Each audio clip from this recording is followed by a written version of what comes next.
আসসালামু আলাইকুম সম্মানিত ভিউয়ার্স, আপনাদের অনেকের বাসায় দেশীয় যে লেবুটা, মানে আমরা ভাত দিয়ে খাওয়ার যে লেবুটা অনেকেই শখের বসে লাগাই। দেখেন এখানে একটা লেবু, বেশ কয়েকটা গাছ, অনেক ঝোপালো গাছ। কিন্তু দেখেন লেবুতে গাছ অনুযায়ী কিন্তু গাছটাতে লেবু নাই। গাছ অনুযায়ী গাছটাতে লেবু নাই, এর কারণ হচ্ছে এটা দেশীয় প্রজাতির গাছ। এই যে ডালগুলোর অবস্থা দেখছেন, এগুলো কাটিং করতে হয়।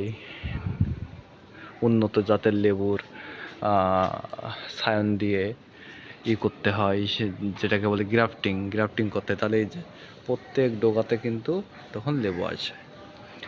আমি